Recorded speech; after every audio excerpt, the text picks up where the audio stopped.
Urbek City Builder is, well, it's a city builder. It's right in the name. You place buildings on the map and they grow. You place more buildings and they grow into new and exciting things, and your city grows and grows and grows. And it does it all without money. There's no money in the game, which is quite a divergence from other city builders.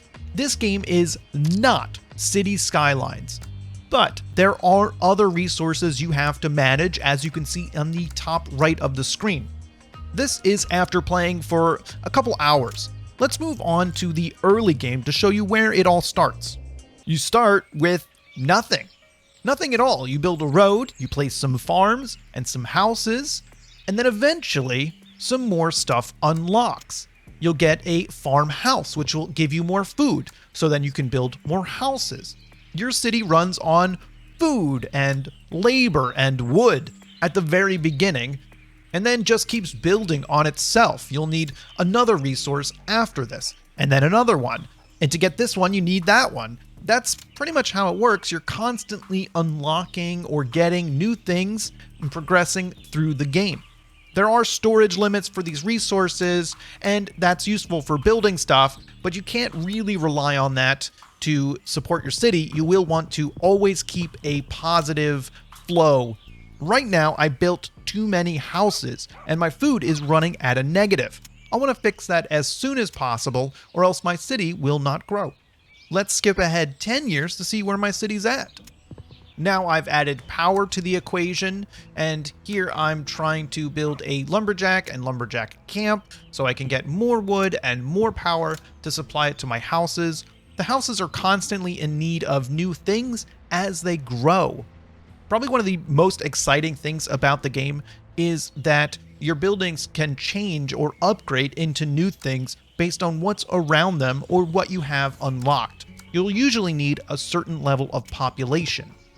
And it happens so smoothly, I'm thoroughly impressed with this part of the game.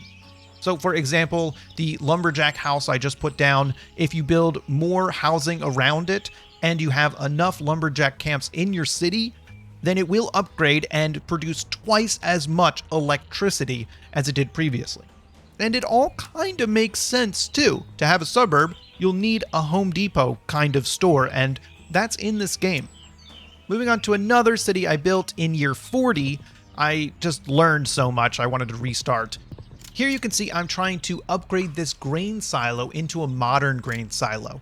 Every item that has an upgrade, you can click on it and then click on the upgrade to show you exactly what's missing before it will upgrade. It is a fantastic system. I cannot believe how easy it is to understand what I'm placing and what it needs, if it can or cannot be built, or if I'm upgrading something, what needs to be added to it. Another thing to note is that space is incredibly important in this game. You must place things and be very smart about them. Here I'm trying to place these 6 factories so it will upgrade not only that grain silo at the top of the screen, but the grain silo on the bottom right. If I place them correctly, maybe I can have some of them shared, and that way I won't expend as many resources to upgrade both of these silos. Also, look at the top right of the screen. You can see how many more resources I have to manage with skilled labor, steel, coal, and then to the left of that, you can see my population, my happiness, how many green areas, how much sport and leisure activity I have. It's good to keep track of these things because this is what's required to unlock new buildings. Side note, there is the ability to swap between daytime and nighttime at a whim in the bottom left-hand side of the screen. You can just pick, it'll automatically rotate the cycle. It does make the city feel alive, but it is more difficult to build at night. I like seeing everything in bright daylight. Anyway, to win, you must complete one of these paths. This is the start screen of all 3 optional paths you can take. Once you start down a path, there is no swapping to a different one, but I don't understand why they called them achievements. It's a little confusing with the Steam achievements in the game when this is really your win conditions.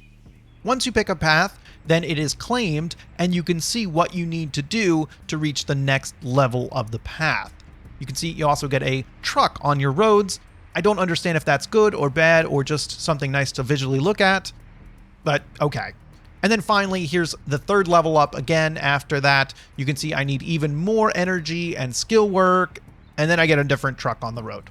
I just wanted to give a quick look at my city, which is broken up into 3 different sections. This is the industry section with my coal mines and my iron miners and all of these shanty towns that are built up around it and factories. It's not a great section to live in, but it does produce a lot of energy and iron that I need to build up other sections of my town.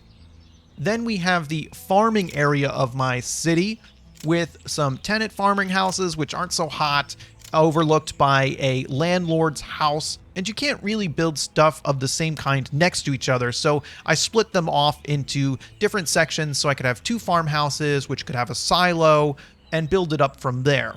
There's even a cute little dock section at the top.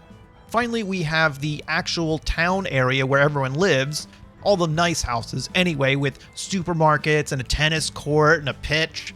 Oh, these are beautiful, wealthy houses that are producing skilled labor. There's probably some political statements we could make about this all right now, but I'm going to leave that to you. Now, here's the new game screen with all the settings you can choose to set up a new game. What do you know? Nice of them to include a difficulty meter, so that way you can see what exactly you're getting into. A giant map with a lot of starting resources is going to be the easiest game you can pick.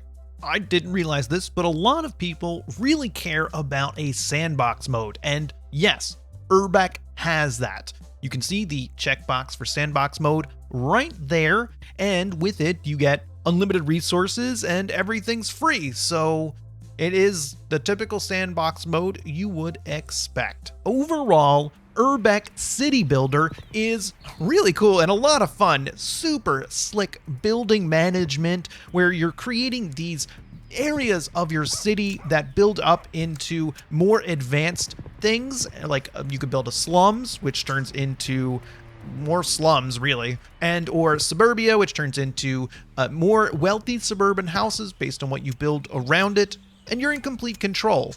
It's quite a bit different from what you might expect in a city builder where you're worried about traffic and money and loans and power grids and water. You don't have to worry about any of that stuff here. But interestingly, it doesn't make it any less exciting or interesting or less strategic. I feel a little obligated to mention that this is a 1-person team because I get skewered for not taking that into account. And yes, it is quite impressive that no matter what or good or how bad, whatever a game is, that a 1-person can complete it and put it out in the world. That is impressive. But luckily here, the game is very good, so I guess I don't have to worry about that.